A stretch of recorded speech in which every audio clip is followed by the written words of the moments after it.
আসসালামু আলাইকুম এভরিওয়ান, সবাই কেমন আছেন? আলহামদুলিল্লাহ আমি ভালো আছি। সকাল থেকে আমাদের মহিলাদের কর্মব্যস্ততা শুরু। প্রত্যেকটা মহিলাদের সকাল থেকে এই কর্মব্যস্ততা নিয়ে আমাদের শুরু করতে হয়, সকাল থেকে একদম রাত পর্যন্ত। তো সকালে উঠে আমি যে কাজগুলো করি সেগুলো আজকে আপনাদের সাথে শেয়ার করব বন্ধুরা। এতে সকালে ঘরটা মুখ ধোয়ার পরে ঘরগুলো ঝাড়ু দিলাম, ঝাড়ু দেওয়ার পরে এখন গ্লাসগুলো মেজে নিলাম। এরপরে ছোটো মেয়ের জন্য নুডলস রান্না করব, স্যুপ নুডলস। যেহেতু আজকে শুক্রবার, বাচ্চারাও বাসায়, বাচ্চার বাবা বাসায়, স্কুল বন্ধ ওদের, সেহেতু ওদের পছন্দ অনুযায়ী নাস্তা বানাচ্ছি আজকে। আর এই স্যুপ নুডলস রান্না করার জন্য 2 পিস স্যুপ নিয়েছি, প্যাকেট নিয়েছি, লবণ পরিমাণ মতো দিয়েছি। এখন একটা ডিম দিয়ে স্যুপ নুডলসটা রান্না করে নিব। আর এই স্যুপ নুডলসটা আমার বাচ্চাটা খুব পছন্দ করে, ছোটো মেয়েটা, ওর জন্য রান্না করতেছি। ও ঝালটা একদম খায় না, এই জন্য ঝাল দিই নেই, ঝাল ছাড়া স্যুপ নুডলস রান্না করেছি বন্ধুরা। আর আমাদের জন্য অন্য নাস্তা বানাবো, আমাদের বড়দের জন্য বানাবো রুটি। আর এই রুটিটা আমাদের পরিবারের সবাই প্রতিদিনই পছন্দ করে, প্রতিদিনই খায়। তো রুটি বানানোর জন্য আমি কাইটা ভালোভাবে মথে নিয়েছি। রুটি বানানোর জন্য কাইটা ভালোভাবে যদি না মথা হয় তাহলে রুটিগুলো বানানো সুন্দর হয় না। মথানোর পরে এভাবে আমি এক এক করে গোলা বানিয়ে নিচ্ছি। এভাবে করে নিলে রুটিগুলো খুব সুন্দর হয়, বেলতে ভালো লাগে। নিজে নামাতে হলে অন্য কেউ বানিয়ে সহজে বানিয়ে নিতে পারবে বন্ধুরা। আমার প্রিয় বন্ধুরা, আমার ভিডিওগুলো যদি আপনাদের কাছে ভালো লাগে অবশ্যই কমেন্টে সুন্দর যে কমেন্টস রেখে যাবেন, সেই কমেন্টস ধরে আপনাদের পরিবারে চলে যাব।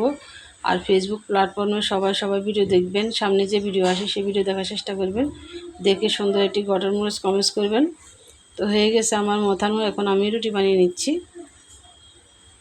সকালবেলায় হেলদি নাস্তাটা সবাই খুব পছন্দ করে, আর রুটিটা স্বাস্থ্যসম্মত। অন্যান্য নাস্তার থেকে রুটিটা খুব ভালো। আর পরিবারের সবাই যেহেতু পছন্দ করে সেহেতু আমাকে বানাতে হয় 10 থেকে 12টা রুটি প্রতিদিনই বানাতে হয়। আর আমার ছোটো মেয়েটা পরোটা পছন্দ করে, ওর জন্য একটা পরোটা বানিয়ে রাখতে হবে, স্কুল থেকে আসলে খাবে। প্রতিদিন এই কাজগুলো আমি করি, যেহেতু আজকে শুক্রবার বন্ধ, আজকে আর আলাদা কোনো ঝামেলা করতে হবে না, এইটার মধ্যে সেরে দেবো। এক রুটি আমি বানিয়ে নিচ্ছি, দেখছি কত সুন্দর রুটি বানানো হচ্ছে। এখন আমি রুটি খাওয়ার জন্য রান্না করে নেব, মাংস রান্না করব। ভাজিগুলো আলাদা একটা ঝামেলা হবে, সেজন্য আমি মাংসটা যেহেতু দুপুরে খাবে মাংসটা রান্না করে দিচ্ছি। আর মাংস রান্না করার জন্য আমি মশলাটা পানি দিয়ে মিশিয়ে রেখেছি প্রায় 10 থেকে 15 মিনিট আগে। এভাবে আমি রান্না করে থাকি, আর এভাবে রান্না করলে মাংসটা খেতে ভীষণ মজা হয়। মাংসের মশলাটাকে ভালোভাবে কষাতে হবে, যত কষাবো মাংসের স্বাদ তত বেড়ে যাবে। খুবই ভালোভাবে কষাতে হবে, অনবরত লাগতে হবে, নিচে যেন লেগে না যায়। মশলাটা যদি ভালোভাবে কষানো না হয় মুরগি মাংস খেতে ভালো লাগে না, কাঁচা একটা গন্ধ থাকে। আর মাংসগুলো আজকে আমি ভাজিনি, বুকের মাংসগুলা মানে ভাজি করে নিব। এটা হচ্ছে মুরগির হাড্ডি ফুড্ডি দিয়ে আলু রান্না করব। আলু ছাড়া তো মাংস রান্না করলে আমাদের পরিবারে কেউ খেতে চায় না, বাচ্চারা আলু খুব পছন্দ করে, এই জন্য আমি প্রত্যেকটা সবজিতে আলু দিই। তো কষানো প্রায় হয়ে এসেছে, অনবরত কষানোর জন্য লাড়ালাড়ি করতে হবে, না নিচে দিয়ে লেগে যেতে পারে। আর কষানোর জন্য আলাদা কোনো পানি দিতে হবে না, মাংসের থেকে কষানোর জন্য পানি বের হয়ে গেছে। এখন আমি অনেকগুলো আলু দিয়েছি, এই আলুটা দেওয়ার কারণ হচ্ছে আমার 2 মেয়ে আলু খুব পছন্দ করে বন্ধুরা।